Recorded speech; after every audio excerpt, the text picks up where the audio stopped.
Daniel was not overweight, 5'11", 178 pounds. He ran twice a week. He did not drink. He ate what most people would call reasonable food. His doctor looked at him every year and said the same thing. "You look great. Keep it up." But at 47, Daniel had a heart attack. Not a warning, not a scare, a full cardiac event that put him in the ICU for 11 days. When his cardiologist reviewed the imaging, she found something his annual checkups had never once detected: a thick layer of metabolically active fat wrapped around his liver, around his kidneys, packed around his heart. From the outside, Daniel looked completely healthy. From the inside, his body had been a biological emergency for years. Today, we are going inside the abdominal cavity. We are going to show you exactly what visceral fat is, why it is fundamentally different from every other fat in your body, what it is actively doing to your organs right now, and the specific signals that tell you it is there, even when you cannot see or feel it. Because here is the fact that changes everything. You do not have to be overweight to have dangerous visceral fat. You just have to be human, living in the modern world. To understand why visceral fat is different, we need to understand where it actually lives. Your body stores fat in two fundamentally different locations. The first type is subcutaneous fat. Sub meaning under, cutaneous referring to skin. This is the fat directly beneath your skin. On your arms, your thighs, the layer around your waist you can pinch between your fingers. This fat is not harmless, but it is largely passive. It sits there, it stores energy, it does not aggressively communicate with your organs. The second type is visceral fat, and it is a completely different biological entity. Visceral fat lives inside your abdominal cavity, behind your abdominal muscles, packed directly around your liver, your kidneys, your pancreas, your intestines, and your heart. You cannot pinch it. You cannot feel it from the outside. A standard scale cannot detect it. Even a BMI calculation tells you almost nothing about it. And unlike subcutaneous fat, visceral fat is not passive. This is the fact that took scientists decades to fully understand. Visceral fat is metabolically active. It behaves more like an organ than a storage depot. It produces hormones. It secretes inflammatory proteins. It communicates directly with your liver through the portal vein, flooding it with free fatty acids it was never designed to process at that volume. Think of subcutaneous fat as a quiet warehouse on the edge of town. Visceral fat is a factory in the center of the city, running 24 hours a day, dumping waste directly into the water supply. And the city is your body. Here is where the science becomes genuinely alarming. Visceral fat cells contain 2 to 4 times more cortisol receptors than subcutaneous fat cells. Let that settle for a moment. Every time your body releases cortisol, the primary stress hormone, visceral fat cells respond more aggressively than any other fat in your body.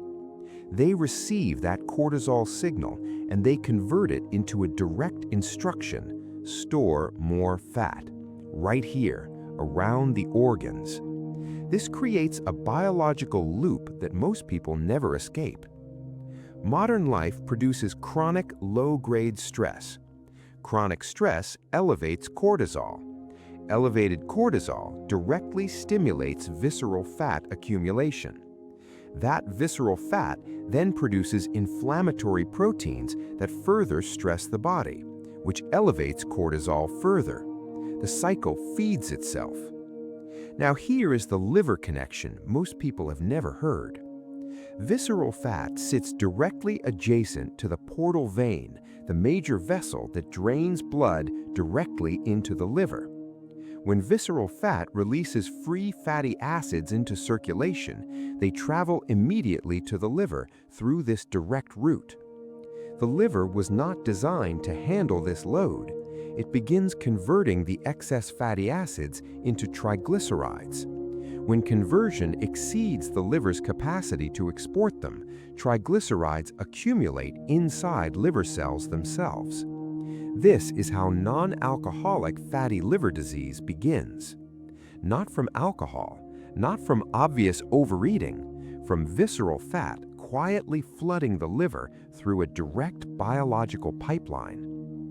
Research from Harvard Medical School has found that visceral fat is a stronger predictor of metabolic disease than total body weight or BMI. Daniel had a BMI of 24.2, technically in the healthy range, for over a decade. Now we talk about what visceral fat does to your cardiovascular system. Because this is the mechanism that was killing people before we understood it. Visceral fat secretes a specific set of inflammatory proteins.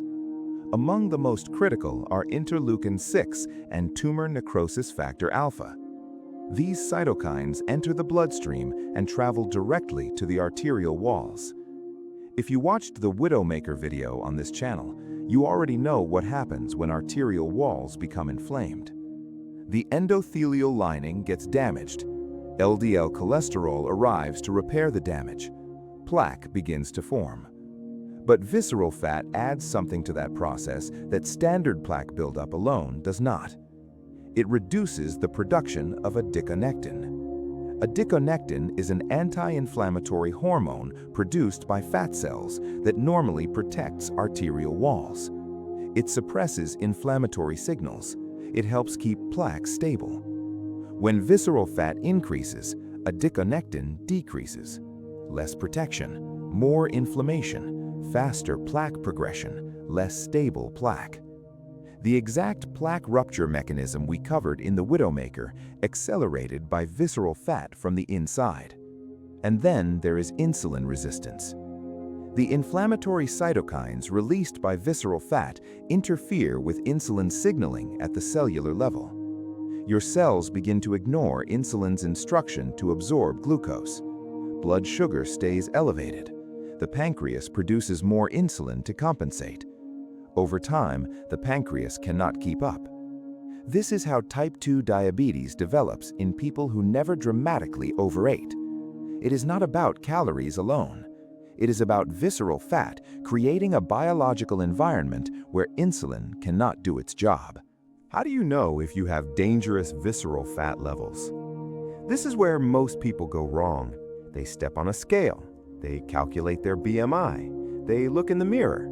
And none of those things tell you what is happening inside the abdominal cavity. The gold standard measurement is a DEXA scan, dual energy X-ray absorptiometry. It maps body composition with precision, separating subcutaneous fat, visceral fat, muscle mass, and bone density into distinct measurements. The second option is a CT or MRI scan, which directly visualizes the fat deposits around organs. This is what Daniel's cardiologist used after his heart attack. But there is a practical proxy measurement that research has validated as surprisingly accurate: your waist circumference. Not your pant size, your actual measured waist at the level of your navel. Clinical guidelines use these as warning thresholds: above 40 inches in men, above 35 inches in women. These are not absolute cutoffs, they are biological signals. But the measurement most researchers now consider even more useful is the waist-to-height ratio. Divide your waist circumference by your height. If the result is above 0.5, meaning your waist is more than half your height, research identifies this as one of the most accessible early indicators of elevated visceral fat burden. This measurement costs nothing, requires no equipment, takes 30 seconds. Measure it right now, then come back to the comments and tell us your number. What actually reduces visceral fat? Because the mechanism is not what most people expect. The conventional advice is eat less and move more. And while directionally correct, it misses the specific biological levers that most efficiently target visceral fat specifically.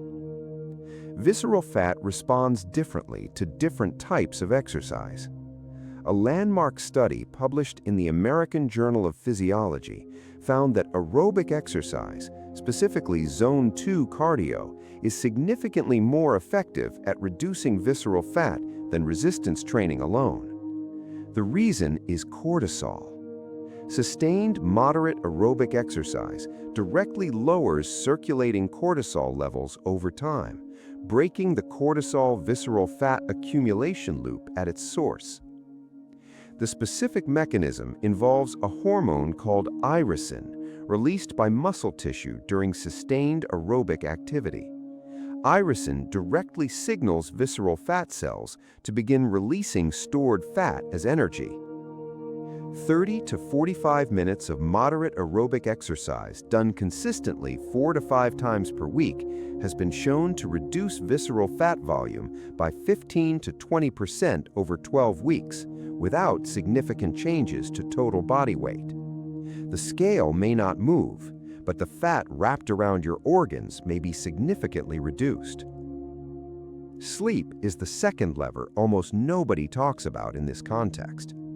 Research from the University of Chicago found that sleep-deprived individuals accumulate visceral fat at 25% faster rate than adequate sleepers, even with identical caloric intake. The mechanism, again, is cortisol. Poor sleep elevates it. Elevated cortisol drives visceral accumulation. 7 to 9 hours of sleep is not a lifestyle preference. For visceral fat management, it is a biological requirement. The third lever is dietary fructose. When fructose reaches the liver in large quantities, it is preferentially converted to fat. Much of that fat is deposited viscerally. This is why high sugar diets produce visceral fat accumulation, even without significant total caloric excess. Daniel is alive. 11 days in the ICU, 4 months in cardiac rehabilitation, and the first real question he asked his cardiologist when he was well enough to have a conversation was simple. How? How could this have happened? He was healthy. He did everything right. She told him what we just told you. The fat you can see is not the fat that kills you. The fat wrapped around your liver and your heart, packed between your organs, that fat is metabolically active every single hour. It is producing inflammatory proteins. It is flooding your liver through a direct pipeline. It is interfering with insulin signaling. It is accelerating plaque formation in your coronary arteries. And it is almost completely invisible to standard medical assessment. Daniel now measures his waist circumference every month, walks 45 minutes every morning, sleeps 8 hours, cut refined sugar. His last DEXA scan showed a 31% reduction in visceral fat volume. Inflammatory markers dropped to the profile of someone 15 years younger. He did not dramatically change his weight. He changed what was happening inside. Now, before we close today, I want to tell you something about what is coming next week. We talked about cortisol driving visceral fat accumulation throughout this video. But cortisol is doing something far bigger and far more destructive than storing fat around your organs. It is breaking down your muscle tissue. It is disrupting your sleep at the neurological level. It is physically altering the structure of regions of your brain. And it is doing all of this silently in the background of modern daily life. Most people are producing cortisol in quantities their biology was never designed to handle. Next week on BodyCode, we go inside the cortisol system completely. We show you exactly what chronic cortisol does to your body when it never fully switches off. And we show you the specific biological mechanisms that actually bring it down. If today's video mattered to you, that video is going to be essential. Make sure you are subscribed because your cortisol system does not wait for you to be ready. I will see you there.